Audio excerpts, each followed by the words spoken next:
dynamite. In fact, they are setting records right now that we're going to get to. Is once again joining us assistant coach Dave Velasquez. And coach, we see this number, couple of things. The Aztecs are the first team in more than 20 years at any Division I team in more than 20 years to have 5 consecutive victories in conference games of 25 or more points, plus scoring 85 or more points. So, Coach, this is an amazing streak going on. Yesterday, the big win against San Jose State. So we've had many conversations previous to this run. What ultimately has changed the offensive dynamic of this Aztecs basketball team, Coach? Well, I think first and foremost, I think it's our guys' ability to play with confidence and reward ourselves for how well we've been playing defensively. I think that was something we really talked about going all the way back to when conference started.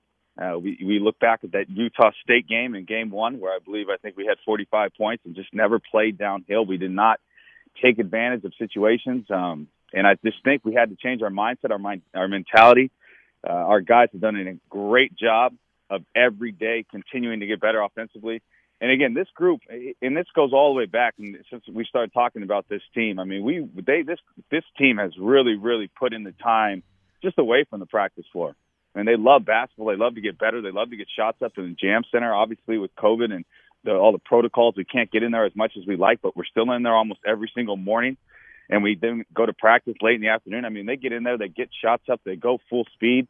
And to me, you know, the change in our mindset and our mentality, our ability to reward ourselves for how we've been playing defensively. And then the last thing is just they have the ability, the skill, and now they have the confidence to go out there and do it. I think we're seeing a whole different change in how we look offensively, and it's really helped us. Coach, with these lulls that you guys and everybody else is dealing with, you guys had the 9 days off, but the Spartans came in with a hot hand. How important was that for them to go toe-to-toe with you early in that game because you guys had not played in those 9 days? Does that help you guys get built for speed throughout the game, as we saw there late in the first half and then into the second? Yeah, I mean, again, San Jose State, I mean, they got some good players over there. Over time, when you're going against a team like us, I mean, over a 40-minute game, you know, the averages will start to even out if we continue to have to play the level of defense that we play. Over time, teams will start to get tired. They'll start, you know, they won't make every hard shot they took. And credit San Jose State. I thought they played that first, 8 to 10 minutes of the game. I mean, they were playing downhill. They were making tough shots. They're finishing at the rim. I thought they did a great job with their game plan coming at us to start the game. But like I said, over 40 minutes going against our team defense, we're so deep. And that's one thing we don't take for granted as a staff is not just how together we are on both ends of the floor, but we have so much depth where we could press for 40 minutes and all 94 feet. And we just wear teams down with our ball pressure, our pressure at the rim, our ability every time we score, make a free throw, we're up there and we're pressing full court. I mean, that's tiring. That's hard to go against. And it's tiring to do, which is why you don't see a lot of teams do it, because they usually don't have the depth to play for so long at that high type of pressure, high type of intensity and energy on the defensive end. And unfortunately for us, it's a huge strength of ours is to play all, when we're healthy, we're playing 10 guys. Last night we played 9 guys, a lot of minutes, and even got some good minutes out of our freshman Shea Evans towards the end. Jordan Shackle, a senior leader on this team, and I just want to, I always love talking about the evolution of a player, and I remember when Jordan was a freshman, and I just remember thinking that this guy could be a player. This guy could be he had a shooter's mentality, looking for his shot. But just take a moment now as he's coming off yet another big game, the evolution of him, and beyond the numbers, Coach, tell us a little bit how Jordan has grown as a player for this Aztecs team. Well, I would argue that he might have grown, especially on the offensive end and on both ends of the floor. Might have grown as much as any player that we've had in a long time at San Diego State, just in terms of this. When he first got to San Diego State, he had a hard time defending one-on-one. Now, he's always been he came from a great high school program, won a ton of state championships, and he's always been a winner. He's an incredibly competitive person by nature. But when he first got to San Diego State, he could not sit down in his stance and move his feet at the same level that we're used to. So his freshman year, he had a hard time guarding one-on-one. You can just fast forward to this year. If there's another team's best player, we put Jordan on him all the time. Jordan's a very, very good individual defender now.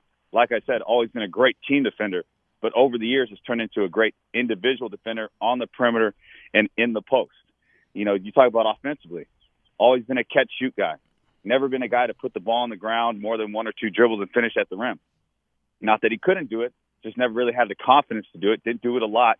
And when you don't do it a lot, even though you might practice it a lot, what ends up happening is when you get that one chance, you get so excited and you're not as productive as once you put the ball on the ground. Now he does it all the time. You talk about his passing ability. Never really been a big, I don't know how the stats off the top of my head, but I can't imagine that he had more assists to turnovers until this season. You know, Jordan's is an overall player now. He went from, like you said, a catch-shoot player, a little bit of a liability when he was younger defensively, to now a defensive stopper, more than a catch-shoot player. His efficiency numbers are through the roof. They're some of the best in the country when it comes to efficiency. And to me, Jordan is just the ultimate winner. You know, Coach Fish used to talk about the ultimate teammate. I mean, if you could say the ultimate teammate winner, Jordan Shack would be on the front of that book. He's always accepted his role. He's always might have played a less role than maybe he could have done younger because he just wanted to win. And the other thing is he's a fantastic leader because he just goes about his day every day the same way. You know, he's one of those guys, and I've talked about this in the past where, you know, we have all these great legends of these hardworking San Diego State guys. Everybody always talks about, man, Kawhi was always in the gym, man. He brought lights to Viejas, which is true. He did all that. But then we got a practice facility. And then we had all these other guys that would come in. We had Jamal Franklin, Xavier Thames, and then we had Malachi Flynn. You know who's worked just as hard as all those guys? Jordan Shackle.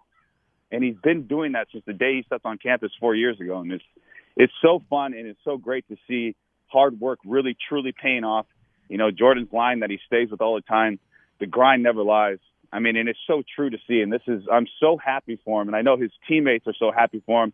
I was texting with Malachi Flynn even late last night, who's over now in the G League bubble over there in Orlando, about Jordan's game last night. And again, everybody that's ever been around our program, even from former players who haven't played with Jordan, they've seen how hard he's worked. And everybody's incredibly proud. And he's even got more to show this year. And there's going to be some big, big nights ahead again for Jordan as we move forward.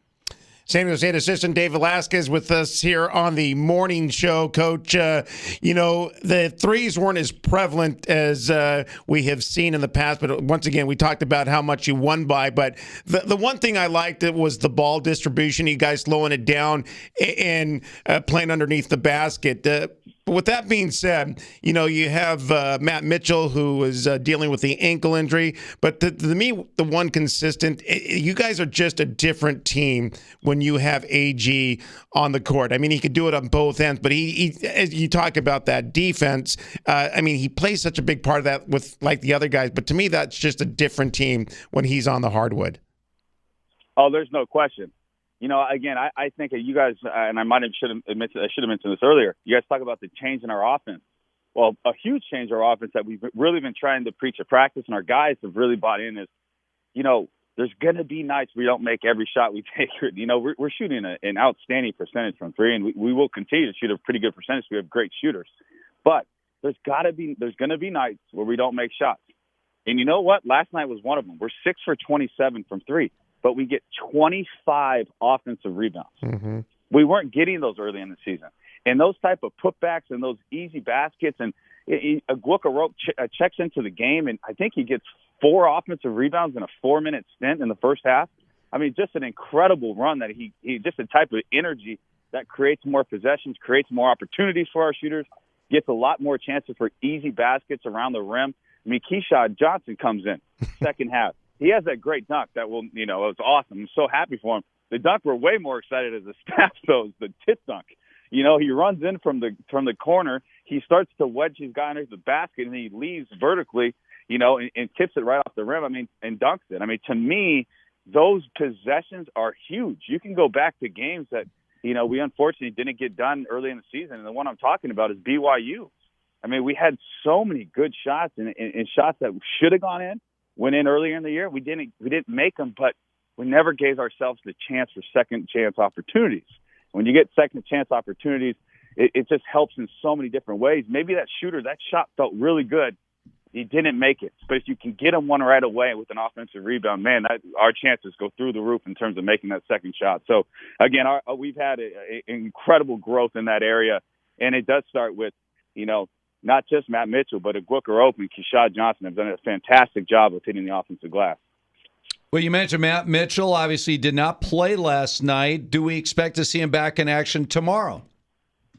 That's a great question. I hope so.